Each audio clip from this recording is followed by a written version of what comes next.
तो कैसे हैं आप लोग। एक बार वापस से आपका स्वागत है मेरे चैनल में। आज मैं लेके आया हूँ आपके लिए लोकोक्ति का पार्ट 5। इससे पहले हमारे 4 पार्ट अपलोड हो चुके हैं जिसमें हमने लोकोक्ति के बारे में बहुत कुछ जान लिया है। उसके क्रम में ये 5वां लेक्चर है जिसमें हम लोकोक्ति के बारे में जान रहे हैं। तो आज की पहली लोकोक्ति रहेगी 5 उंगली घी में। 5 उंगली घी में मतलब चौतरफा लाभ होना। चौतरफा लाभ होना, चारों तरफ लाभ ही लाभ, फायदा ही फायदा, मतलब 5 उंगलियां घी में। पूरी लाइन ऐसे होती है, 5 उंगलियां घी में और सर कढ़ाई में। इसका मतलब क्या है कि पूरी तरह से लाभ ही लाभ होना। आजकल तो धनेश की 5 उंगलियां घी में है। क्यों? क्योंकि स्वयं को सड़क निर्माण का बड़ा ठेका मिल गया है। उसको खुद को क्या मिल गया है? सड़क निर्माण का एक बहुत बड़ा ठेका उसको मिल गया है। वहीं सारे बच्चे अच्छी नौकरी पर भी हैं। तो क्या है, खुद भी अच्छी नौकरी पर, बच्चे भी अच्छी नौकरी पर है, खुद को भी एक अच्छा सड़क निर्माण का ठेका मिल गया। मतलब 5 की 5 उंगलियां घी में है। और वैसे कहावत पूरी तो ये ऐसे होती है कि 5 उंगलियां घी में और सर कढ़ाई में। या फिर ऐसे भी होता है कि दोनों हाथ में लड्डू और सर कढ़ाई में। तो कैसे भी कर सकते हैं, जिसे चौतरफा लाभ होना। 5 उंगलियां बराबर नहीं होती। क्या 5 उंगलियां बराबर नहीं होती? मतलब सभी इंसान एक जैसे नहीं होते। क्या सभी इंसानों का व्यवहार एक जैसा नहीं होता? 5 उंगलियां घी और बराबर नहीं होती, मतलब सभी इंसान एक जैसे नहीं होते। प्रयोग की बात करें, आप व्यर्थ ही दिल छोटा कर रहे हो। क्यों? क्योंकि उसके बात का इतना बुरा मान गए, जबकि और लोग तो आपका बहुत सम्मान करते हैं। और लोग तो क्या करते हैं? आपका बहुत सम्मान करते हैं। आप तो जानते ही हैं कि 5 उंगलियां बराबर नहीं होती। क्या 5 उंगलियां क्या बराबर नहीं होती? मतलब सभी इंसान एक जैसे नहीं होते। पिया घर नहीं, हमें किसी का डर नहीं। वही बात कि पिया घर नहीं, हमें किसी का डर नहीं, मतलब नियंत्रण के अभाव में मौज उड़ाना। तो प्रयोग की बात करें तो पिताजी के बाहर चले जाने पर बच्चों ने सिनेमा जाने का फैसला किया। क्यों? क्योंकि पिया घर नहीं और हमें किसी का डर नहीं। मतलब नियंत्रक के अभाव में क्या मौज मस्ती उड़ाना। फिर आता पासा पड़े तो दाव, राजा करे सो न्याव। मतलब हर जगह धनवानों और अधिकारियों की बात अधिक मान्य होती है। क्या धनवान और अधिकारियों की बात क्या होती है? सबसे ज़्यादा मान्य होती है हर जगह। मतलब पासा पड़े तो दाव और राजा करे सो न्याव वाली कहावत यहाँ पे सिद्ध होती है। प्रयोग की बात कहें तो भले ही दुखीराम चीख चीख कर यह कहता रहे कि मैं निर्दोष हूँ, उसकी कौन सुनेगा? फिर निर्णय तो जज ही को ही देना है। वैसे भी सेठ धनीराम के अनुरूप क्या निर्णय कैसे देगा? जज सेठ धनीराम के अनुरूप ही निर्णय देगा। क्यों? क्योंकि पासा पड़े सो दाव और राजा करे सो न्याव। मतलब हर जगह धनवानों और अधिकारियों की बात अधिक मान्य होती है। फिर वही अदरक क्या जाने बंदर का स्वाद। वो तो टिकटॉक के अंदर एक टिकटॉक आता है कि अदरक जान क्या जाने बंदर का स्वाद। तो उसमें बंदर क्या कहता है, ये बात इंसानों को किसने बताई कि हम अदरक का स्वाद नहीं जानते हैं। मतलब मूर्ख किसी भी वस्तु की कदर नहीं करता है। जो मूर्ख होता है उसके लिए चाहे भारी वस्तु हो चाहे हल्की वस्तु हो, सस्ती हो महंगी हो, किसी की भी कदर नहीं करता है। तो बंदर क्या जाने अदरक का स्वाद की 50 रुपए की 100 ग्राम आती है। प्रयोग की बात करें, संगीत का ज्ञान न होने से युवा पीढ़ी में पुराने गानों के प्रति दिलचस्पी नहीं है। किंतु संगीत की जो आत्मा है, कि संगीत की आत्मा जो इन गान गीतों में है, वह नए गीतों में कहाँ। उन्हें तो केवल धूम धड़ाका चाहिए। क्यों? क्योंकि बंदर क्या जाने अदरक का स्वाद। मतलब मूर्ख व्यक्ति कभी भी अच्छी चीज़ों की कदर नहीं करता है। उनको जो नई पीढ़ी के लोग होते हैं, नई पीढ़ी के बच्चे होते हैं, उन्हें केवल धूम धड़ाका चाहिए जिनसे कान खराब हो जाए। उन्हें वो पुरानी पीढ़ी के जो क्या कहते हैं ना, आत्मीय जो गाने होते हैं वो पसंद नहीं आते। अगली हमारी लोकोक्ति आती है, बड़े करे सो लीला और छोटे करे सो पाप। क्या? वो तो उसके लिए कहते हैं ना कि हाँ हम करें तो रासलीला, और वो एक आता था ना जिसमें ये पता नहीं भूल गया मैं तो। बड़े करे सो लीला, छोटे करे सो पाप। मतलब सामर्थ्यवानों की गलत बात भी सही मानी जाती है, किंतु कमजोरों का सही कार्य भी उपेक्षा की दृष्टि से देखा जाता है। मतलब जो सामर्थ्यवान होते हैं उनकी गलत बात भी क्या सही मानी जाती है, लेकिन जो कमजोर लोग होते हैं उनका सही कार्य भी क्या उपेक्षा की दृष्टि से ही देखा जाता है। प्रयोग की बात देखें तो दुनिया धन बल और अधिकार की धुरी पर ही घूमती है। दुनिया क्या धन बल और अधिकार की धुरी पर ही घूमती है, जिसका हर कार्य इस धुरी के इर्द गिर्द होता है। तो धन और बल और अधिकार, इनके इर्द गिर्द ही सारे के सारे कार्य घूमते रहते हैं। भले ही निकृष्ट हो फिर भी महानता की श्रेणी में वह आता है, किंतु वही कार्य किसी निर्बल के द्वारा किया जाए तो पाप की श्रेणी में आ जाता है। क्यों? क्योंकि बड़े करे सो लीला और छोटे करे सो पाप।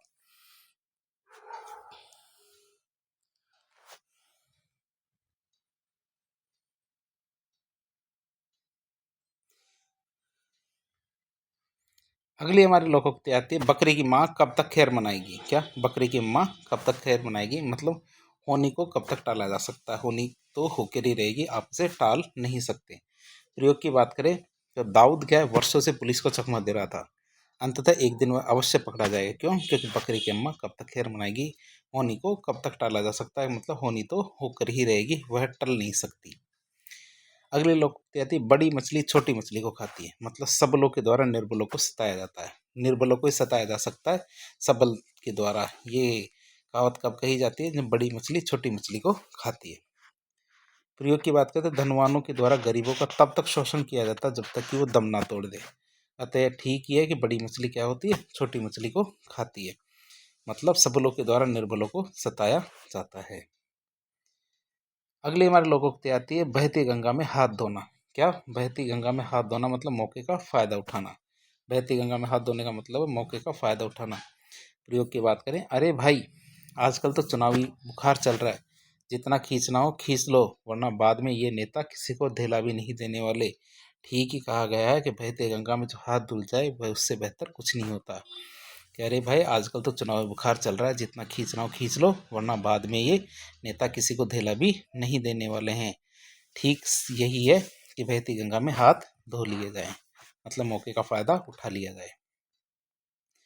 अगला है हमारे बद अच्छा और बदनाम बुरा। क्या? बद अच्छा और बदनाम बुरा मतलब बदनामी की बजाय हानि उठाना ठीक है, क्या बदनामी हो इसकी बजाय क्या हानि उठाना ठीक रहता है। प्रयोग की बात करें तो मेरे पूर्वज कहकर नहीं गए हैं कि बेटा रिश्वत लेकर महल बनाना, झोपड़ी में रह लूँगा किंतु रिश्वत नहीं लूँगा। क्यों? क्योंकि बद अच्छा और बदनाम बुरा, क्योंकि मेरे पूर्वज यही कह के गए हैं, नहीं नहीं यही कह के गए हैं, गलत है, नहीं नहीं नहीं क्यों कहेगा, यही कह के गए हैं कि बेटा रिश्वत लेकर महल मत बनाना, चाहे झोपड़ी में रह लेना। तो उस वही बात उनकी मैं मानूंगा कि मैं रिश्वत नहीं लूँगा। क्यों? क्योंकि बद अच्छा है, बदनाम होना बहुत बुरा है, मतलब बदनामी की बजाय हानि उठाना ही ठीक है। फिर आगे आता है, बांझ क्या जाने प्रसव की पीड़ा, रंडवा क्या जाने कुनाबा की सार। कुनबा की सार मतलब भोगा हुआ सत्य ही सत्य होता है, मतलब जो भोग चुका है व्यक्ति उसी की बात सत्य हो सकती है, जो अनजान व्यक्ति होती है उनकी बात सत्य नहीं हो सकती। मतलब बांझ क्या जाने प्रसव की पीड़ा, रंडवा क्या जाने कुनाबा की सार, मतलब रमेश बाबू अपनी आपके लड़की होती तो पता चलता कि लड़की के बाप की क्या मनोस्थिति होती है, जिस पर गुजरती वही जानता है। आपके साथ यह सब कुछ वैसा ही है जैसे हम बांझ के जाने प्रसव की पीड़ा। तो आपकी तो लड़की हुई नहीं रमेश बाबू, रमेश बाबू ये लड़की नहीं हुई, तुम्हें क्या दुख है भैया। फिर बात करें, बाम्बी में हाथ तो डाल मंत्र में पहूं, मतलब चतुराई से दूसरों को विपत्ति में डालना, खुद तो बच निकलना और दूसरे को मुसीबत या समस्या में जान डालना, ये क्या कहलाता है? चतुराई से दूसरों को विपत्ति में डालना। मतलब बाम्बे में तू हाथ डाल और मंत्र में पढ़ता हूँ। सफेद पोशों की नियति बाम्बे में हाथ तो डाल मंत्र में पढ़ू जैसी होती है। क्यों? क्योंकि सांप्रदायिक उन्माद में ये भड़काते हैं, किंतु मारे कौन जाते हैं? गरीब लोग मारे जाते हैं। तो सांप्रदायिक उन्माद मतलब जो जाति धर्म इन की बात पे जो लड़ाइयाँ होती है इनको भड़काते, तो ये सफ़ेद पोशा नेता लोग हैं और मारे कौन जाते हैं? गरीब लोग। इसीलिए कहा गया है कि बाम्बे में तू हाथ डाल मंत्र में पढ़ता हूँ, मतलब चतुराई से दूसरों को विपत्ति में डालना। फिर आती है अगली, बाप ने मारी मेंढकी और बेटा तीरंदाज। मतलब बाप ने तो आज तक मेंढकी नहीं मारी और बेटा बना है तीरंदाज, मतलब बड़ों से अधिक छोटों का कर दिखाना। मतलब कि भाई साहब जमाना बदल गया है, जिनके बाप है तो चपरासी की नौकरी के तरसते रहते थे उनके बेटे आज कलेक्टर है। आज यही हो रहा है कि बाप न मारी मेंढकी और बेटा तीरंदाज, कि मतलब कि बाप से तो मेंढकी तक मारी नहीं गई और बेटे कैसे निकल रहे? तीरंदाज, मतलब बड़ों से अधिक छोटे करके दिखा रहे हैं, छोटे करके दिखाएंगे तो वही तीरंदाज बनेंगे। आगे 12 बरस बम्बई रहे। क्या? 12 बरस बम्बई रहे फिर भी झोंका भाग पहाड़, मतलब 12 बरस बम्बई रहे फिर भी झोंका भाड़ मतलब बड़ी जगह रहकर भी कुछ नहीं कर पाना। मतलब 12 बरस बम्बई रहे फिर भी झोंका भाड़ मतलब बड़ी जगह रहकर भी कुछ नहीं कर पाना, इसका अर्थ रहेगा। प्रयोग की बात करें कि तुमसे तो अच्छे हम ही हैं कि गांव में रहकर भी मकान बना लिया। आप तो बम्बई जैसे धनी शहर में रहकर फुटपाथ पर ही सोते हो। खूब कही गई है कि 12 बरस बम्बई रहे फिर भी झोड़ा झोंका भाड़। बिन मांगे मोती मिले मांगे मिले न भीख। क्या बिन मांगे मोती मिले मांगे मिले न भीख मतलब याचना करने पर तुच्छ वस्तु भी प्राप्त नहीं होती, जबकि बिन मांगे भाग्यवश बहुमूल्य वस्तु भी सहज रूप से प्राप्त हो जाती है। बिन मांगे मोती मिले मांगे मिले न भीख मतलब याचना करने पर तुच्छ वस्तु भी प्राप्त नहीं होती, जबकि बिन मांगे भाग्यवश मूल्यवान वस्तु भी सहज प्राप्त हो जाती है। फिर आती है हमारा अगला प्रयोग आता है, जब मैं नौकरी की तलाश में दफ्तरों के चक्कर लगाता था तो कुछ भी नहीं मिला। अब मुझे नौकरी की दरकार नहीं है तो घर बैठे बुलावा पत्र भेज रहे हैं। कैसी विडम्बना है रे, गरीब लोग बहुत हैं, दूसरों को भेज दो यार। इसको बिन मांगे मोती मांगे मिले न भीख मतलब उससे तो मांगे से तो कुछ नहीं मिला था, और अब बिन मांगे उसको ज्वाइनिंग लेटर ही भेज रहे हैं। ऐसी कौन सी नौकरी भैया तो कोई मांग ही नहीं रहा फिर भी ज्वाइनिंग लेटर दे रहे हैं। लेकिन भेज दो भैया, ऐसा है कोई है तो हमको भी भेज देना एक दो ज्वाइनिंग लेटर ताकि हम भी ज्वाइन कर लें। क्यों? क्योंकि बहुते जोगी मठ उजाड़ मतलब भीड़ से काम खराब होता है। बहुते जब जोगी बहुत सारे हो जाते हैं ना तो क्या होता है, मठ उजड़ जाता है। कि जब किसी काम को 7-5 के सहयोग से करने का प्रयास किया जाता है तो वह काम अवश्य ही खराब होता है। क्यों? क्योंकि बहुते जोगी मठ उजाड़ का मतलब होता है जब जोगी बहुत सारे हो जाते हैं, मतलब जो काम 1 या 2 लोग मिलके कर सकते थे और उस काम में 5 से 7 लोग मिलके काम करने लगेंगे तो उनके विचार भी अलग अलग हो जाएंगे और वो काम बनने के बजाय बिगड़ना शुरू हो जाता है। क्यों? क्योंकि बहुते जोगी क्या करते हैं, मठ उजाड़ देते हैं, मतलब भीड़ से ज़्यादातर काम खराब ही होता है। बापे पूत पिता पर थोड़ा, बहुत नहीं तो थोड़ा थोड़ा मतलब कि जो बेटा होता है वो बाप पे जाता है, पूरा नहीं तो थोड़ा थोड़ा तो जाता ही है। ऐसा नहीं है कि वो बिल्कुल अलग ही होगा, कुछ तो रंग दिखता ही है। मतलब पिता के लक्षण थोड़े बहुत पुत्र में जरूर आते हैं। तो ये कहते हैं बाप पे पूत पिता पर थोड़ा, बहुत नहीं तो थोड़ा थोड़ा।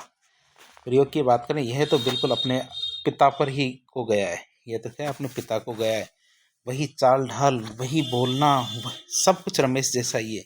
इसलिए तो कहा गया है कि बाप पे पूत पिता पर थोड़ा, बहुत नहीं तो थोड़ा थोड़ा। फिर आता बासी बचे न कुत्ता खाए मतलब आवश्यकता अनुसार वस्तु की उपलब्धि। क्या भाई ऐसे खाना बनाओ, वो जैसे हलवाई पूछते हैं ना कि खाना कैसा बनाए, कितना बनाना है, तो फिर वो जो लड़की का बाप है लड़के का बाप कहता है कि भैया बासी बचे न कुत्ता खाए, ये रखो कि बासी बासी भी ना बचे और कुत्ता भी खा ले। तो वो बात होती है कि इतना भी ज़्यादा मत बना लेना कि बासा पड़ा रहे और इतना भी कम मत बना लेना कि कुत्ता भी ना खाए। तो ऐसे है कि कोई भी भूखा ना रहे, जो भी आए सब खाना खा के चल जाए, इतना बनना चाहिए। मतलब आवश्यकता अनुसार वस्तु की उपलब्धि हो जाए, मतलब आया हुआ तो भूखा नहीं जाना चाहिए। ठीक है, चाहे वो कुत्ता ही क्यों ना हो। प्रयोग की बात करें तो हलवाई जी अच्छी तरह हिसाब लगा लो, केवल 200 आदमी का भोजन तैयार करना है ताकि बासी बचे न कुत्ता खाए। फिर आता आवश्यकता अनुसार वस्तु की उपलब्धि। फिर आती है बिन रोए तो माँ भी दूध नहीं पिलाती। क्या बिन रोए तो माँ भी दूध नहीं पिलाती मतलब बिना प्रयास के कुछ भी हासिल नहीं होता। क्या बिना प्रयास के कुछ भी हासिल नहीं होता। प्रयोग की बात करें, यदि तुम्हें पिताजी से पैसे मांगने ही हैं तो जाकर उनसे कहो, बिना कहे तो पता कैसे चलेगा कि तुम्हें पैसे की आवश्यकता है। बिना रोए तो माँ भी दूध नहीं पिलाती। तो वही है, बिना प्रयास के कुछ भी हासिल नहीं होता है। यदि तुम्हें पिताजी से पैसे मांगने ही है तो जाकर उनसे कहो, बिना कहे तो कैसे पता चलेगा कि तुम्हें पैसे की आवश्यकता है। बिना रोए तो माँ भी दूध नहीं पिलाती। बिल्ली और दूध की रखवाली, भक्षक कभी रक्षक नहीं हो सकता। क्या भक्षक कभी भी रक्षक नहीं हो सकता। तो वही है, बिल्ली और दूध की रखवाली कभी नहीं हो सकती। फिर आता है प्रयोग की बात करें, आपने जिन लोगों की रक्षा का भार सौंपा है वे तो पहले से ही दुश्मन से मिले हुए हैं, पर बिल्ली और दूध की रखवाली कभी भी नहीं हो सकती। आपने जिन लोगों की रक्षा का भार सौंपा है वे तो पहले से क्या दुश्मन से मिले हुए, फिर बिल्ली और दूध की रखवाली एक साथ नहीं हो सकती। बूढ़ी घोड़ी लाल लगाम मतलब उम्र के विपरीत श्रृंगार करना। क्या उम्र जिसकी जैसी उम्र है उसके विपरीत श्रृंगार करना इसका मतलब रहेगा। प्रयोग की बात करें, न मुंह में दांत है न कपाल में आंख, फिर भी होठों पर अम्मा जी ने लाली लगा रखी है। खूब नजारा बूढ़ी घोड़ी लाल लगाम मतलब उम्र के अनुसार व्यवहार नहीं करना या उम्र के विपरीत श्रृंगार करना। अगली आती है हमारी बिल्ली के भाग्य से छीका टूटना मतलब अयोग्य को भी अप्रत्याशित लाभ मिलना। क्या अयोग्य व्यक्ति है उसको क्या मिलना, अप्रत्याशित या फिर अचानक लाभ मिलना। रात चलते मुनीष को धातु का टुकड़ा मिला, पता चला कि कोई साधारण धातु नहीं वरन वह तो बहुमूल्य धातु थी। रातों रात करोड़पति बन जाता है, इसे कहते हैं बिल्ली के भाग से छीका टूटना मतलब अयोग्य को भी क्या अप्रत्याशित लाभ मिलना। अगली लोकोक्ति आती है, बूढ़ी मरी तो मरी पर आगरा तो देखा।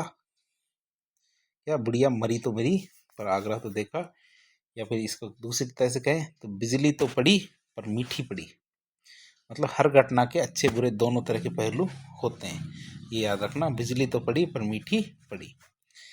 प्रयोग की बात करें तो अम्मा जी को यह तो मालूम है कि मरना है, फिर भी इलाज करवाने के बहाने सभी जगह घूम रही है। यही तो वही बात है कि बुढ़िया मरी तो मरी आगरा तो देखा, कि एक बार आगरा के पागल खाने में भी दिखा लो तो इसी चक्कर में ताजमहल भी देखे आएंगे। तो वो है कि ख्वाब कैसे भी हो सकते हैं, हर घटना के अच्छे और बुरे दोनों पहलू हो सकते हैं। भूख लगी तब घर की सूजी मतलब विपत्ति में आने पे ही अपनों की याद आती है। मतलब तब तक बच्चे बाहर घूमते रहते हैं जब तक भूख नहीं लगती है, और भूख लगती है तभी घर आने की सोचते हैं, घर चलो यार भूख लग रही है। मतलब विपत्ति में आने पे ही क्या अपनों की याद आती है। प्रयोग की बात करें, दुनिया बहुत स्वार्थी है वही तूने कर दिखाया। बहुत दुनिया क्या बहुत ज़्यादा स्वार्थी है और वही तूने कर दिखाया।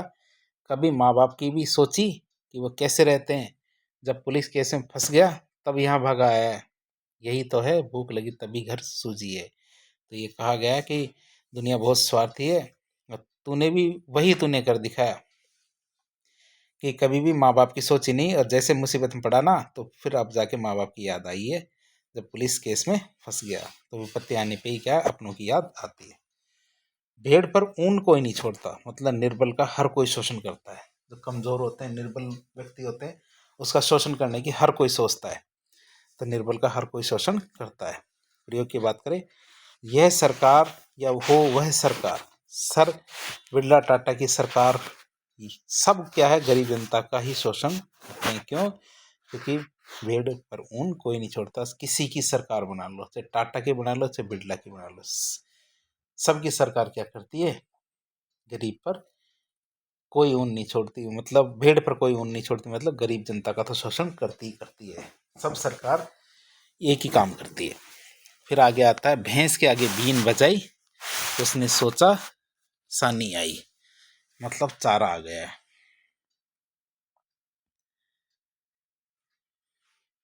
भैंस के आगे बीन बजाए उसने सोचा सानी मतलब चारा आई मतलब मूर्खों को उपदेश देना बेकार होता है। प्रयोग की बात करें, ज्ञानी की बातें बुद्धिजीवियों के बीच में ही शोभा देती है न कि मूर्खों के बीच में। क्यों? क्योंकि उनके लिए तो ज्ञान की बातें भैंस के आगे बीन बजाई उसने सोचा सानी आई के बराबर होती है। तो आप इसे याद रखेंगे, मूर्खों को उपदेश देना व्यर्थ है, जिसका अर्थ है ये। भेड़ कहाँ जाएगी वहीं मुड़ेगी, भेड़ जहाँ जाएगी वहीं मुड़ेगी का मतलब उसका ऊन उतारा जाएगा। मूर्ख हमेशा ठगा जाएगा, मूर्ख हर जगह ही ठगा जाता है। भेड़ जहाँ भी जाएगी वहाँ क्या करेगी, मुड़ेगी। मुड़ेगी का मतलब उसका ऊन उतार लिया जाएगा। जैसे होता है ना गंजा कर देते हैं, इसका टाँट मुड़ा दिया, तो वैसे भेड़ भी मुड़ जाएगी। प्रयोग की बात करें, ये मुड़ेगी का मतलब टर्न नहीं है। प्रयोग की बात करें, मैं तुझे हमेशा यही समझाता रहा है कि बेटा आँख खोल कर काम किया करो, इतना समझाने पर भी सड़े आलू खरीद लाए। तुम तो भेड़ हो, जहाँ जाओगे वहीं मुड़ोगे, जहाँ जाओगे वहीं ठगा जाओगे। कहा गया है ये बेटे के लिए, बेटा आँख खोल के काम किया करो। फिर आता है भेड़ की लात घुटनों तक। क्या? भेड़ की लात घुटनों तक मतलब कमजोर व्यक्ति ज़्यादा नुकसान नहीं पहुंचा सकता, इसीलिए उसका शोषण किया जाता है कि जब वो नुकसान पहुंचाएगा तो कितना पहुंचा देगा, क्योंकि भेड़ की लात घुटनों तक। प्रयोग की बात करें, गरीब को कितना भी क्रोध आ जाए फिर भी वह धनवानों का ज़्यादा नुकसान नहीं कर सकता है, क्योंकि भेड़ की लात क्या होती है केवल घुटनों तक ही होती है। फिर आता है हमारे अगली लोकोक्ति। लोकोक्ति का नाम है भोंकते कुत्ते को रोटी का टुकड़ा। क्या? भोंकते कुत्ते को रोटी का टुकड़ा मतलब विरोधी को लालच देकर चुप करा देना। विरोधी होते हैं तो विरोधी को लालच देकर चुप कराना क्या होता है? भोंकते कुत्ते को रोटी का टुकड़ा। बात करें तो कारखाने में हड़ताल के मसीहा नेता को हड़ताल तोड़वाने के लिए मालिक ने जो ही अतिरिक्त लाभ और एक पेटी नोटों से भरी दी तो देने का लालच दिया तो दूसरे दिन हड़ताल अपने आप समाप्त हो गई। इसे कहते हैं भोंकते कुत्ते को क्या दिया गया? रोटी का टुकड़ा देने की नीति कहेंगे। मतलब विरोधी को लालच देकर चुप करना। फिर आता मजनू को लेले का कुत्ता भी प्यारा लगता है। ये तो आप सभी भी समझ सकते हैं कि मजनू को लैला भी प्यारी है तो लैला का कुत्ता भी प्यारा है, तो उसे सब भी प्यारे हैं क्योंकि प्रेमी की हर वस्तु प्रिय होती है। प्राय प्रयोग देखें तो प्रेम को बुखार जब हद को पार कर देता है तो मजनू को लैला का कुत्ता भी प्यारा लगने लगता है। तो मन चंगा तो कटौती में गंगा मतलब मन की पवित्रता सबसे ज़्यादा जरूरी है। क्या? मन की पवित्रता सबसे ज़्यादा जरूरी है, सर्वोपरि है। प्रयोग की बात करें तो मन में दुर्विचारों की गंदगी भरी हो। या मन में दुर्विचारों की गंदगी भरी हो तो मक्का, मदीना, काशी, करबला कहीं चले जाओ, कहीं जाने का मतलब नहीं रह जाता। क्यों? क्योंकि मन चंगा तो कटौती में गंगा मतलब मन पवित्र है तो सारे तीर्थ शरीर में ही है, आपको बाहर जाने की जरूरत नहीं है कहीं भी। मतलब मन चंगा तो कटौती में गंगा मतलब मन की पवित्रता सबसे जरूरी है। आगे आता मन के लड्डुओं से पेट नहीं भरता। क्या? मन के लड्डुओं से पेट नहीं भरता मतलब व्यर्थ की कल्पनाओं से संतुष्टि नहीं आती है। क्या? व्यर्थ की कल्पनाओं से क्या होता है? संतुष्टि नहीं होती। प्रयोग की बात करें कि यदि तुम्हें कुछ बनकर दिखाना है तो कठोर परिश्रम करना पड़ेगा, केवल सोचने भर से सफलता नहीं मिलती। भला मन के लड्डुओं से भी कभी पेट भरा है क्या? क्या? व्यर्थ की कल्पनाओं से संतुष्टि नहीं होती। यदि तुम्हें कुछ बनकर दिखाना है तो कठोर परिश्रम करना पड़ेगा, केवल सोचने से सफलता नहीं मिलती। भला मन के लड्डुओं से पेट भरा है कि किसी बात से नहीं भरता। दिन रात मेहनत करनी पड़ेगी तब जाके सफलता हाथ आएगी। रात में मत करो, दिन दिन में मेहनत करो। रात सो जाओ, 10 बजे सो, 4 बजे उठो। मन के भावे मन में भावे मुंड हिलावे। कई बार बच्चे होते हैं ना कि ये बेटा चॉकलेट लेगा, नहीं नहीं अंकल नहीं लेंगे। और मन में है कि यार दे दे तो बढ़िया है यार। तो वह मन में तो प्राप्ति इच्छा होने पर ऊपर से मना करना, या तो ले ले रहे यार, तो मन में तो क्या ऐसे सोच रहा है, तो लो उसको 10 रुपये दे दो, वो चॉकलेट खाएगा। प्रयोग की बात करें, जब लड़की के घर वाले द्वारा शादी के विषय में पूछा जाता है तो मन में शादी के नाम पर गुदगुदी तो होती है। पर लड़की से जब घर वाले पूछते हैं बेटा तेरी शादी कर देगा, वो कहती है नहीं नहीं पापा मैं तो नहीं करूँ। और मन ही मन में क्या गुदगुदी होती रहती है, किंतु ऊपर से शर्माती है, कहते हैं मना कर देती है। इसे कहते हैं मन में आवे और मुंह हिलावे। लड़की के तो नाम में भी हाँ होती है। तो यही बात देश को ले डूबी है कि लड़की के तो नाम में भी हाँ होती है, तो वो ना कहने के लिए क्या कहे? उसकी हाँ में भी हाँ होती है, उसके नाम में भी हाँ होती है, तो उसको मना करना हो तो क्या कहे? तो ये बात गलत है। लड़की के ना का मतलब ना ही होता है, हाँ का मतलब हाँ होता है। आगे आता मान न मान मैं तेरा मेहमान मतलब जबरदस्ती किसी के गले पड़ना। मान न मान मैं तेरा मेहमान मतलब जबरदस्ती किसी के गले पड़ना मतलब कि कुछ लोग उस सीमा तक बेशर्म होते हैं कि उन्हें कितना भी मना कर लो फिर भी आना बंद ही नहीं करते। ऐसे लोगों के लिए यही कहा जा सकता है कि मान न मान मैं तेरा मेहमान। कि उन्हें कितना ही मना करता है कि भाई तू मत आया कर मेरे घर पे, अब थोड़ी देर बाद ही वो वापस आ जाता है कि भैया चीनी है क्या तुम्हारे? हाँ भैया है, चीनी भी है, दूध भी है, तुम बनी बनाई चाय पी जाओ यहीं। नहीं नहीं भैया, बाकी सब हमारे पास है, तो हमें बुला लो फिर। मरता क्या नहीं करता मतलब मजबूर व्यक्ति कुछ भी करने को तैयार हो जाता है। क्या? मजबूर व्यक्ति कुछ भी करने को तैयार हो जाता है। प्रयोग की बात करें, आप कहते हो कि उस दुष्ट के पैर क्यों पड़े पकड़े? यदि पैर पकड़े नहीं होते तो आज मैं जिंदा नहीं होता। फिर आप ही बताओ मरता क्या नहीं करता। मतलब मजबूर व्यक्ति कुछ भी करने को तैयार हो जाता है। मजबूर व्यक्ति तो गधे को भी बाप बना लेता है। ये तो पैर पकड़ने वाला छोटा सा ही काम है। फिर आगे आता मलयगिरी की भीलनी चंदन देत जलाए। क्या? मलयगिरी की जो भीलनी है ना, जो खाना पकाने के लिए किसकी लकड़ी काम में लेती है आपको पता है? वो कहाँ में लेती है? चंदन की लकड़ी, जो किसी को सूंघने को भी नहीं मिलती, उसको जला के तो वो खाना बनाती है। मतलब कि किसी वस्तु का बहुतायत में होना उसकी उपयोगिता को कम कर देता है। और तो चंदन की लकड़ी के भी कोयले बना के तपते हैं वहाँ पे। उनको क्या पता क्या महंगी और सस्ती है, उनके लिए लकड़ी लकड़ी है। मतलब गांव वालों को क्या पता कि शहर में गेहूं का क्या भाव है, इसलिए हर सामान की खरीदारी नुकसान उठाकर अनाज के बदले ही कर लेते हैं। अतः ठीक ही कहा है, मलयगर की भील गिरी की भीलनी चंदन ते जलाए। गांव वालों को वैसे भी चीज़ों के बारे में कम ही पता होता है। अगली बात आती है, मानो तो देव नहीं तो है पत्थर। मतलब श्रद्धा से विश्वास उत्पन्न होता है। क्या होता है श्रद्धा से? क्या होता है? विश्वास उत्पन्न होता है। बात करें आस्तिक, ईश्वर का निवास पत्थर की प्रतिमा में भी स्वीकार करते हैं। आस्तिक होते हैं वो ईश्वर का निवास क्या पत्थर की प्रतिमा या मूर्ति होती है उसमें भी स्वीकार करते हैं। यह उनका विश्वास है कि क्यों? क्योंकि मानो तो देव है नहीं तो पत्थर है। उनका ये विश्वास है कि क्योंकि मानो तो देव है नहीं तो पत्थर है। आगे आती है मुल्ला की दौड़ मस्जिद तक। मुल्ला की दौड़ क्या है? मस्जिद तक। मतलब सीमित सामर्थ्य होना। मतलब मुल्ला कहाँ तक दौड़ेंगे? मस्जिद तक चले जाएंगे ज़्यादा ज़्यादा। तो मुल्ला की दौड़ कहाँ तक है? मस्जिद तक। प्रयोग की बात करें, सरपंच साहब मैं केवल आपको ही जानता हूँ। सरपंच साहब मैं केवल आपको ही जानता हूँ, मंत्री जी से मेरी कोई पहचान नहीं है। फिर भी ये काम तो आपको ही करवाना है। कई बार हमारा कोई काम होता है तो हम सरपंच साहब की बात करते हैं, सरपंच साहब हम तो केवल आपको ही जानते हैं, मंत्री जी को तो जानते ही नहीं है। और आपके अलावा हम किसी को जानते भी नहीं है। मंत्री जी से हमारी कोई पहचान नहीं, ये काम तो आपको ही करवा के लाना है। क्योंकि मुल्ला जी की दौड़ कहाँ तक होती है? मस्जिद तक। हमारी दौड़ तो केवल सरपंच तक ही है। सरपंच जरूर प्रधानमंत्री को जानता होगा। मुंह में राम और बगल में छुरी। मतलब बाहर से अच्छा व्यवहार किंतु मन में कपट होना। क्या? बाहर से अच्छा व्यवहार लेकिन मन में क्या? कपट होना। प्रयोग की बात करें, वर्तमान में ऐसे लोगों की संख्या बहुत अधिक है जो ऊपर से स्वयं को सद्गुणों का भंडार और महापुरुष मानते हैं किंतु अंदर से इतने कुटिल होते हैं कि जहां से चाट ले वहीं रोवे तक नहीं उगते।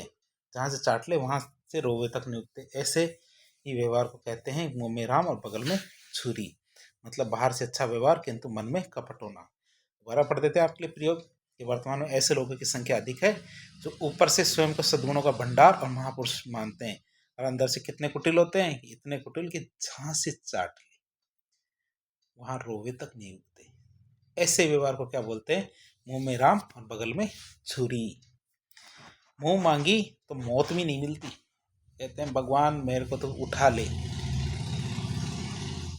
वो आता है ना बाबूराव का डायलॉग जिसमें कहते हैं, ए देवा रे देवा उठा ले, मेरे को नहीं रे, इसको उठा ले। मतलब मुंह मांगे तो मौत भी नहीं मिलती, मन चाहा काम कभी नहीं होता। हर कोई चाहता है कि वो अमीर हो जाए, अमीर चाहता है और अमीर हो जाए, गरीब चाहता है, ये चाहते ही रहते हैं और किसी की चाहत पूरी नहीं होती है। मन मांगी तो मौत भी नहीं मिलती।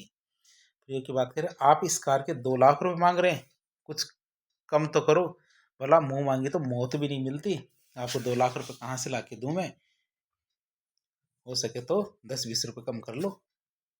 मुद्दई सुस्त गवाह चुस्त। मतलब जिसका काम हो वह तो आलसी हो और दूसरा सक्रिय हो। ये गवाह तो फुर्तीला है, मुद्दई का मतलब होता है वकील, वो सुस्त है, उसको पूछने में जोर आ रहा है। तो वो होता है कि जिसका काम हो वो तो आलसी हो और दूसरा सक्रिय रहे। प्रयोग की बात करें तो न्यायालय में हत्या के संबंध में चल रहे मुकदमे में पक्षकार वकील चाहे कितना ही कमजोर क्यों न हो, गवाहों की ताकत पर वह केस जीत जाता है क्योंकि मुद्दई सुस्त गवाह चुस्त।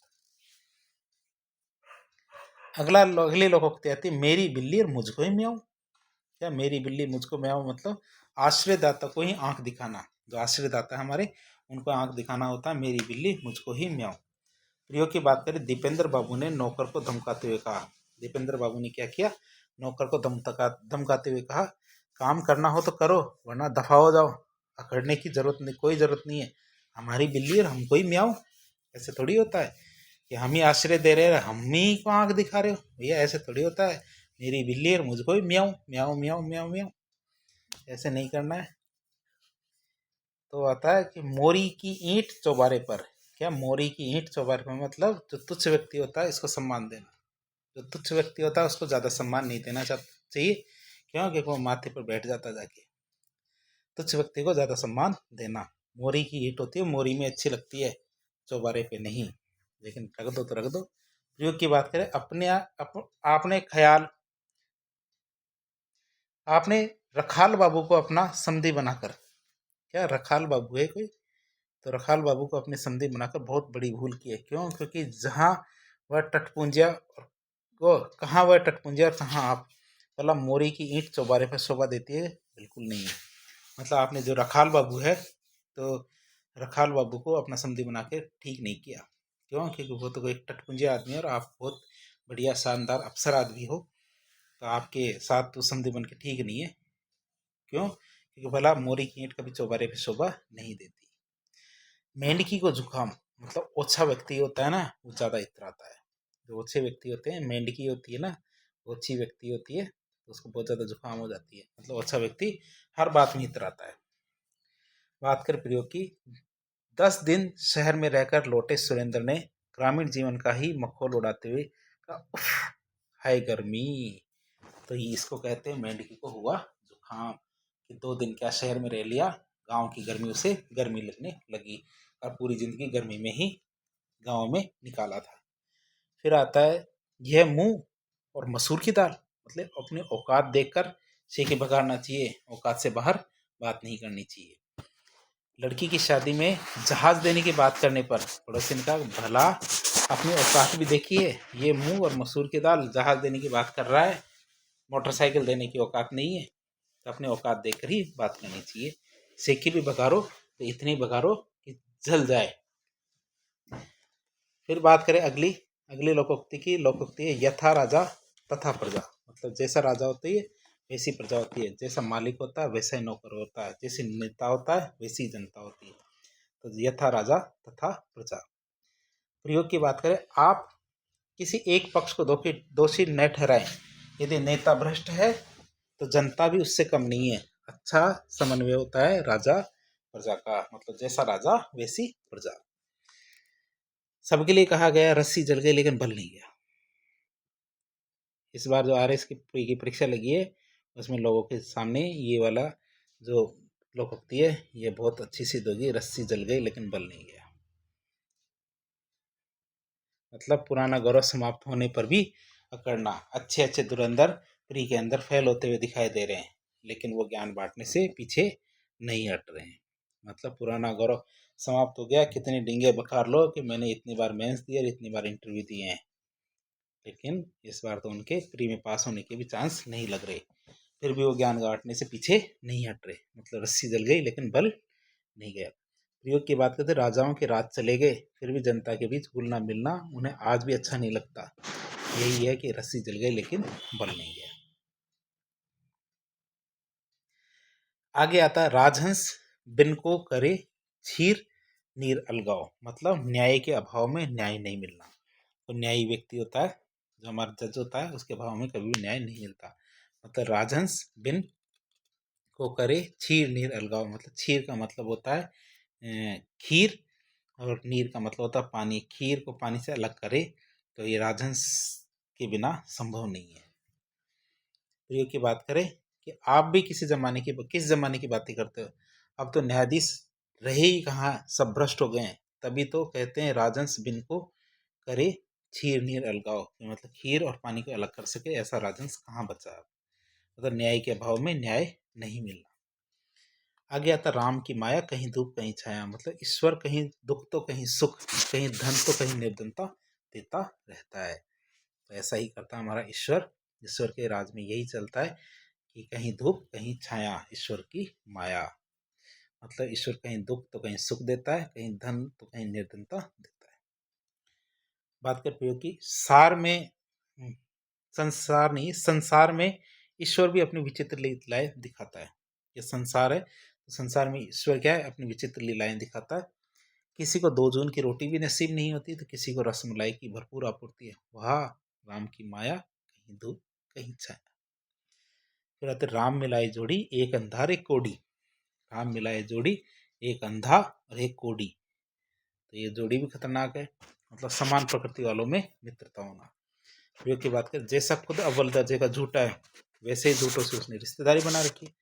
दोनों का अच्छा मेल मिला है, इसी को कहते हैं राम मिलाए जोड़ी एक अंधा और एक कोढ़ी। ये जोड़ी भी खतरनाक है। फिर बात करें आगे, राम नाम जपना पराया माल अपना, राम नाम जपना पराया माल अपना। मतलब ऊपर से महात्मा, असल में बन गए हैं ठग। हम ऊपर से महात्मा, असल में है ठग। प्रयोग की बात करें तो जितने भी धर्म के उपदेश देते फिरते हैं वे वास्तविकता में उतने ही भोगी, विलासी और अरबों की संपत्ति के स्वामी हैं। इससे एक ही बात पता चलता है कि राम नाम जपना पराया माल अपना, अपनी कोठियां भरते रहो, जागते रहो। आगे है रोज कुआं खोदना रोज पानी पीना, रोज कुआं खोदना रोज पानी पीना, रोज कमाना रोज खाना, रोज कमाना रोज खाना। गए तो रोजी, नहीं मिली तो रोजा। हमने एक कहावत पहले भी देखी थी कि काम मिल गया तो रोजी रोटी हो गई, नहीं मिला तो रोजा, मतलब आज का व्रत हो गया। कोई बात नहीं, ऐसे चलता है। प्रयोग की बात करें, जोशी जी अपनी इतनी हैसियत नहीं है कि 2 महीने अपने बच्चों को पढ़ाएं और फिर पैसों के लिए आपके पीछे घूमें। हम तो रोज कुआं खोदते हैं, रोज पानी पीते हैं भैया, हमारी इतनी हैसियत नहीं है। यदि आपको बच्चे को पढ़ाना है तो एडवांस दो, तभी पढ़ाएंगे। आगे आता है लकड़ी के बल बकरी नाची, भय दिखाकर कार्य कराना। बकरी क्या, अच्छे अच्छे भूत नाचते हैं लकड़ी के भरोसे। जब हवलदार का लठ पड़ता है तो अच्छे अच्छे सुधर जाते हैं। मतलब भय दिखाकर कार्य करवाया जा सकता है, लकड़ी के बल पे बकरी बढ़िया नाचती है। प्रयोग की बात करें तो आप भी भला उससे उपदेश देने लगे, ऐसे भी कोई काम करता है, उसे थोड़ा भय दिखाओ, वह आगे पीछे नाचेगा। क्यों? क्योंकि लकड़ी के बल पे बकरी नाचती है। क्या लकड़ी के बल पे क्या होता है, बकरी नाचना शुरू कर देती है। लड्डू कहने से मुंह मीठा नहीं होता। मैंने कह दिया लड्डू, इससे कौन सा कोई मुंह मीठा थोड़ी हो रहा है। मतलब केवल कहने मात्र से काम नहीं बन जाता। बर्फी, बर्फी से कोई मुंह थोड़ी मीठा होता है। केवल कहने भर से मुंह में वो काम नहीं बनता। मेरे मुंह में तो पानी आ ही जाता है, प्यास तो नहीं लगती चाहे मीठा मत हो। प्रियो की बात करें तो आप मुझे काम होने का आश्वासन मत दीजिए, काम करके लाओ। भला लड्डू कहने से मुंह मीठा थोड़ी होता है, एक आश्वासन से कभी फायदा नहीं होता। लातों के भूत बातों से नहीं मानते हैं। मतलब काम चोरों से काम करवाने के लिए कड़ाई से पेश आना पड़ता है। जो काम चोर है तो काम चोर से यदि काम करवाना है तो आपको कड़ाई से पेश आना पड़ेगा। प्रयोग की बात करें, जिन लोगों को हराम की मुहर लग जाती है वे सरलता से कोई काम नहीं करते, इसलिए ऐसे लोगों से शक्ति दिखाकर ही काम निकलवाया जाता है। क्योंकि लातों के भूत कभी बातों से नहीं मानते। मतलब काम चोरों से यदि काम करवाना है तो कड़ाई से पेश आना पड़ेगा। ये कड़ाई वो रसोई वाली कड़ाई नहीं है, मजबूती से पेश आना पड़ेगा।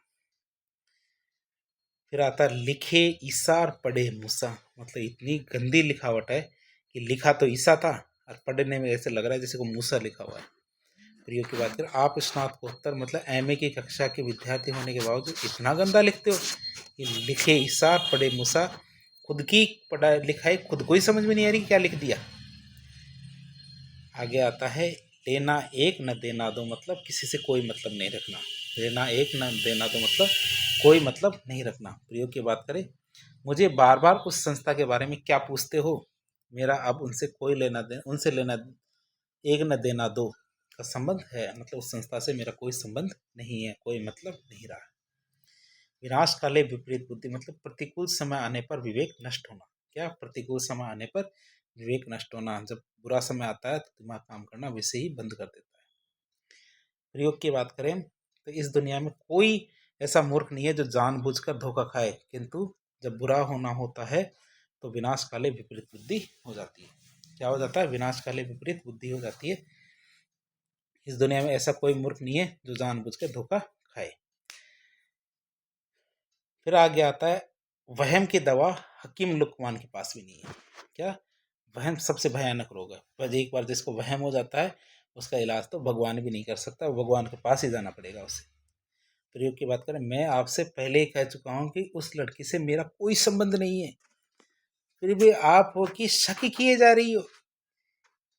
यदि आपकी यही सोच है तो क्या किया जा सकता है, क्योंकि वहम की दवा तो हकीम लुकमान के पास भी नहीं है। उस लड़की से मेरा कोई संबंध नहीं है और आप शक किए जा रहे हो, क्योंकि वहम क्या है? सबसे भयानक रोग है। फिर आता है विष दे लेकिन विश्वास न दे। भैया मैं ये आपका काम कर दूंगा, ऐसी बात कभी किसी से ना कहे। यदि कर सकते हो तभी कहे, नहीं कर सकते तो मुंह पे मना कर दे। कि चाहे बुरा लग जाए किंतु स्पष्ट कर देना चाहिए कि भैया ये काम ना होगा, लेकिन किसी को विश्वासघात नहीं देना चाहिए। प्रयोग की बात करें, आप कैसे अजीब इंसान हो कि इतनी गंभीर बात को छिपाए रखा। ये पहले बता देते तो आज मेरी ये दुर्दशा नहीं होती। तभी तो कहते विष दे लेकिन विश्वास किसी को नहीं दे। वही बात कही जाएगी सबके लिए कि शकल चुड़ैल की और मिजाज परियों के। मतलब व्यर्थ के नखरा, बेकार का नखरा, शक्ल तो चुड़ैल जैसी है और मिजाज कैसे हैं, परियों वाले, पापा की परी। प्रयोग की बात करें तो कभी अपने आप को आईने में देखा है, चेहरे पर 12 बजे और नखरे ऐसे कि मानो ऐश्वर्या राय हो। क्या कहने, शक्ल चुड़ैल की, मिजाज परियों के। आपको बता दें ये शब्द मेरे नहीं है, ये हमारी जो इंदिरा अशोक पुस्तक है, आरबीडी पुस्तक, उसके शब्द है। इनसे मैंने किसी भी प्रकार के शब्दों को चेंज नहीं किया, इसमें जैसा है वैसा वैसा आपको बताया जा रहा है। आगे में आगे आता है, शेरों का मुंह किसने धोया। मतलब सामर्थ्यवान के लिए कोई उपाय नहीं। क्या सामर्थ्यवान है, सामर्थ्यवान के लिए कोई उपाय नहीं होता। प्रयोग की बात करें, आप भी कैसी अजीब बातें करते हो, मैं भला आपकी क्या मदद कर सकता हूँ, आप तो स्वयं सामर्थ्यवान हो, फिर शेरों का मुंह किसने धोया है। मतलब जो सामर्थ्यवान है उसकी कोई सहायता नहीं करता, मतलब उसको उपाय की जरूरत नहीं है। शेरों का मुंह वैसे भी कोई नहीं धोता, वैसे बकरी का मुंह भी कोई नहीं धोता। बात होता है सांप मरे न लाठी टूटे, मतलब सांप भी मर जाए लाठी भी ना टूटे, मतलब बिना नुकसान के काम हो जाना। प्रयोग की बात करें, आप तो खुद ही समझदार हो, ऐसा कोई उपाय करना जिससे उधार भी पट जाए और झगड़ा भी ना हो, मतलब सांप भी मर जाए और लाठी भी ना टूटे। फिर आता अगली लोकोक्ति आती है, सावन के अंधे को हरा ही हरा दिख सूझता है। क्या सावन के अंधे को क्या सूझता है, हरा ही हरा सूझता है। मतलब वैभव संपन्न व्यक्ति को दुनिया खुशहाली दिखाई देती है, ऐसे लगता है कि सभी खुश है, बस मैं ही दुखी हूँ। तो वैभव संपन्न व्यक्ति को क्या दुनिया खुशहाली दिखती है। बात करें जनाब, आप क्या जाने गरीबी क्या होती है। आपने जब 100 मांगे 200 मिल गए आपको, फिर सावन के अंधे को तो हरा ही हरा सूझता है, ऐसा लगता है दुनिया में पैसे पैसे हैं। हाँ पैसे कम, आपने जब 100 मांगे तो आपको 200 मिल जाते हैं, तो आपको तो ऐसा ही लगेगा। फिर अगली है, सावन सूखे न भादो हरे, मतलब हमेशा एक जैसे रहना। मतलब सावन भी सूखा नहीं है और भादो भी हरा नहीं है। मतलब चाहे घी पिलाओ या बादाम खिलाओ, कभी मोटा नहीं होता। हमेशा सावन सूखे न भादो हरे। हम कभी पतले नहीं होते, ये कभी मोटा ही नहीं होता। ऐसा कौन सा घी खा रहा है ये, हमारे पानी भी घी की तरह काम करता है। बात करें सांच को आँच नहीं, मतलब सच्चे आदमी को कोई खतरा नहीं होता। क्या सच्चे आदमी को कोई खतरा नहीं होता। प्रयोग की बात करें, मुझे मरने से डर नहीं लगता, फिर झूठ क्यों बोलूं। यदि मेरी एक झूठ से किसी निर्दोष को फांसी लगे, इससे अच्छा है कि मैं सच बोल दूं। क्यों, कि सांच को आँच नहीं। मुझे मरने से डर नहीं लगता साहब, फिर क्यों झूठ बोलूं। यदि मेरे एक झूठ से किसी निर्दोष व्यक्ति को फांसी लग रही है, तो इससे अच्छा है कि मैं सच ही बोल दूं, क्योंकि सांच को वैसे भी आँच नहीं है, सच कभी छुप नहीं सकता। मतलब सच्चे आदमी को कोई खतरा नहीं होता, सांच को आँच नहीं। सैया भये कोतवाल अब डर काहे का। तो सैया जी तो अब हमारे क्या कोतवाल बन गए, अब तो डरने की किसी से को जरूरत नहीं है। मतलब परिचित अधिकारियों के माध्यम से अनुचित लाभ उठाना, मतलब अब तो केंद्र में अपनी सरकार है, फिर खूब तरफ तस्करी करो, एक टेलीफोन में सब ठीक हो जाएगा, पकड़े भी गए तो। क्योंकि सैया भये कोतवाल अब डर काहे का, मतलब सरकार तो अपनी आ गई है, अब डरने की जरूरत नहीं है। बात करें समय चूक पुनि का पछतावे, मतलब अवसर निकल जाने पर पछताने से कोई लाभ नहीं होता। क्या अवसर निकल जाने पर क्या पछताने के अलावा कोई लाभ, पछताने से कोई लाभ नहीं होता। मतलब समय चूक पुनि का पछुआने। प्रयोग की बात करें, तुम्हारे लिए इस साल बहुत अच्छा अवसर था, यदि थोड़ी सी मेहनत और कर लेते तो सितारे चमक जाते, किंतु अब कुछ नहीं हो सकता क्योंकि समय चूक पुनि का पछताने। मतलब अब समय निकल गया है, परीक्षा लग गई है, पास फेल के रिजल्ट आ गए हैं, अब कितना ही दुखी हो लो कोई फायदा नहीं है। मतलब समय चूक पुनि का पछताने, मतलब इस समय निकलने के बाद कोई लाभ नहीं है पछतावे के अलावा। समरथ को नहीं दोष गुसाई। समरथ को नहीं दोष गुसाई मतलब सामर्थ्यवान पर कोई दोषारोपण नहीं करता है। या सामर्थ्यवान होता है तो सामर्थ्यवान पर कोई दोषारोपण नहीं करता। मतलब प्रयोग की बात करें तो भगवान कृष्ण गोपिकाओं के वस्त्र तक चुरा ले जाते थे, तब भी उनको पूजा जाता है। किंतु आज सामान्य व्यक्ति द्वारा ऐसा कर ले तो उसको हवालात दिखा दिया जाता है। ठीक है, कहा समर्थ को कोई दोषारोपण नहीं करता। मतलब समर्थ को नहीं दोष गोसाई मतलब कृष्ण जी तो कपड़े ही उठा के ले जाएं तब भी उनको पूजेंगे, भैया ये तो उनकी रासलीलाएं हैं। और आज रासलीला कर ले तो उसको सीधा जेल की हवा खानी पड़ेगी। अगली आती है हमारी लोकोक्ति आती है, सहज पके सो मीठा होए। क्या सहज पके तो सो मीठा होए मतलब समयानुकूल किया गया कार्य ही लाभप्रद होता है। क्या समयानुकूल किया गया कार्य ही क्या लाभप्रद होता है। कि मैंने तुम्हें कितनी बार समझाया कि कोई भी काम करो पर भली बात ही सोच समझ के करो। क्यों? क्योंकि सहज पके सो मीठा हो, जो काम आराम से होगा वही बढ़िया होगा। अगली बात है सिर मुड़वाते ही ओले पड़ना मतलब कार्य आरंभ में ही बाधा आना। काम शुरू करते ही बाधा आने शुरू हो जाती है, इसका मतलब सिर मुड़वाते ही ओले पड़ना। प्रयोग की बात करें, कश्मीर समस्या के समाधान हेतु दोनों देशों के बीच जो ही सचिव स्तरीय बैठक आयोजित करने पर आम सहमति हुई तभी करगिल युद्ध आरंभ हो गया। बैठक निरस्त हो गई। यही कहते हैं सिर मुड़वाते ही ओले पड़ना मतलब कार्य आरंभ करते ही बाधा आ जाना। क्योंकि मुश्किल से तो ये बैठक हुई थी और उसी टाइम क्या हो गई, करगिल युद्ध शुरू हो जाता है। तो आगे बात करें, सूत न कपास जुलाई से लट्ठम लट्ठा मतलब बिना कारण विवाद करना, बिना बात के लड़ाई करना। कि न तो कोई सूत न कोई कपास और जुलाई से लड़ाई कर रहे मतलब अकारण विवाद करना। बिना कारण के कार्य की उत्पत्ति नहीं होती, बिना कारण के कार्य की उत्पत्ति नहीं होती। किंतु जब ऐसा ही हो तो उसे कहा जाएगा कि सूत न कपास और जुलाई से लट्ठम लट्ठा नहीं करना। भैया जुलाई से लट्ठम लट्ठा करने से कोई फायदा नहीं। सूरज धूल ढालने से नहीं छिपता मतलब अवरोध पैदा करने से महापुरुषों के गुण नहीं छिपते हैं। क्या अवरोध पैदा करने से क्या महापुरुषों के गुण नहीं छिपते हैं। प्रयोग की बात करें, जो व्यक्ति नेक रास्ते पर नेक कार्य के लिए प्रयासरत हो उसके चरित्र पर लोग कितना ही कीचड़ उछाले किंतु उस व्यक्ति का चरित्र कलंकित नहीं होता। क्यों? क्योंकि सूरज धूल डालने से नहीं छुपता है। सूरज क्या है, धूल डालने से नहीं छुपेगा मतलब अवरोध पैदा करने से महापुरुषों के गुण नहीं छिपते हैं। शेर को सवा शेर मतलब एक से बढ़ के दूसरा होना। प्रयोग की बात कर, दुनिया में कोई यह नहीं समझे कि उसके बराबर कोई नहीं है। क्यों? क्योंकि ऐसे घमंडी व्यक्ति को एक दिन उससे भी बड़ा ताकतवर अवश्य मिल जाता है। मतलब शेर को सवा शेर जरूर मिलता है। क्या? शेर को सवा शेर जरूर मिलता है मतलब एक से बढ़ के दूसरा मिलना। सोने में सुहागा मतलब सुगंध, सोने में सुगंध आना मतलब गुणों के साथ कोई एक और विशेषता मिल जाना। क्या? गुण तो है ही, एक और विशेषता मिल जाना मतलब सोने पे सुहागा होना मतलब गुणों के साथ एक और विशेषता जुड़ जाना। तो इसे सोने पे सुहागा कहेंगे। अगली हमारी लोकोक्ति आती है, पहले इसका प्रयोग देख लेते हैं। अगर आपको अगली लोकोक्ति आती है, प्रयोग की बात करते हैं। रोमेश क्या है? रमेश है। रमेश गोरा चिट्टा खूबसूरत है तो है ही, पढ़ने में भी उतना ही होशियार है। इसे कहते हैं सोने में सुहागा होना। क्या? इसे क्या कहते हैं? सोने में सुहागा होना कहेंगे।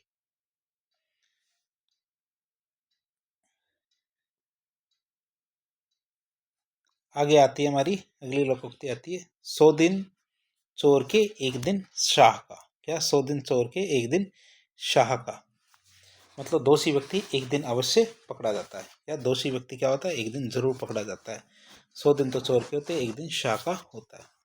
प्रयोग की बात करें तो वामन नारायण घिया मूर्ति तस्करी के कारोबार में कई बार पुलिस के नज़रों में आने से बच गया। तो घिया मूर्ति है तो घिया मूर्ति के तस्करी के चक्कर में क्या कई बार क्या है पकड़ में आने से बच गया, लेकिन किंतु तो अंततः पकड़ा गया। क्यों? क्योंकि 100 दिन चोर के होते हैं, एक दिन शाह का अवश्य होता है। ऐसा नहीं है कि बच जाएगा, नहीं बचेगा भैया।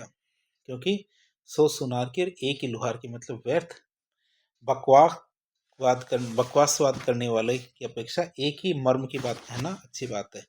तो फालतू की कोई व्यक्ति बकवास कर रहा है, क्या फालतू की बकवास कर रहा है, उसकी बजाय यदि कोई काम की बात कर ले तो वह ज़्यादा बढ़िया रहता है।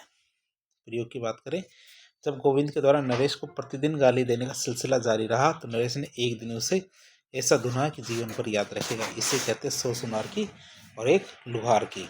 क्या इसे क्या कहेंगे? 100 सुनार की और एक लुहार की कहेंगे। फिर आता हथेली पर सरसों नहीं उगती मतलब जमती। कोई कार्य फटाफट या तत्काल नहीं होता। 100 सुनार की एक लुहार के मतलब कोई भी कार्य फटाफट नहीं होता है। प्रयोग की बात करें, कल ही तो आपने हमारी लड़की की गोद भरी है और आप कह रहे हैं कि 10 दिन में शादी करो। यह कैसे संभव हो सकता है? क्योंकि हथेली पर सरसों नहीं जमती है। क्या हथेली पर सरसों नहीं जमती है? ये बात कही जाती है इसके लिए। फिर आता है हम आएंगे क्या दोगे, आप आओगे क्या लाओगे। मतलब शहरी व्यक्ति केवल लेने का लालची होता है। मतलब उसको आए आप आओगे तो क्या लाओगे, हम आएंगे तो क्या दोगे, बस यही चीज लगी रहती है उसे। हमेशा लालच ही लालच दिखता रहता है। बात करें इसके प्रयोग की, देखें प्रयोग की बात करें तो हमारी संस्कृति में इंसान शहरी संस्कृति में इंसान इतना खुदगर्ज हो जाता है कि बस उसे लेना ही सूझता है, देने का नाम नहीं लेता। बस उसका तो एक ही सिद्धांत होता है कि नाम देने का नाम नहीं लेता। उसको बस उसका एक ही सिद्धांत रहता है कि हम आएंगे तो क्या दोगे, आप आओगे तो क्या लाओगे। मतलब शहरी संस्कृति में केवल व्यक्ति खुदगर्जी बना रहता है। फिर बात करें आगे, हर मर्ज की दवा मतलब प्रत्येक बात का उपाय होना। क्या प्रत्येक बात का उपाय होना मतलब आप कई दिनों से परेशान दिखाई दे रहे हैं, कोई बात हो तो हमें भी बताओ, क्योंकि हमारे पास हर मर्ज की दवा, हर बीमारी का इलाज है। आप हमें भी बताओ कौन सी समस्या है, समस्या यदि ठीक होगी तो हम आपका इलाज करवा देंगे। हजारों टांके सहकर महादेव बनते हैं। क्या हजारों टांके सह के ही क्या बनते हैं? महादेव बनते हैं। मतलब कष्ट सह के आदमी महान बनता है, कष्ट सहने वाला व्यक्ति महान बनता है।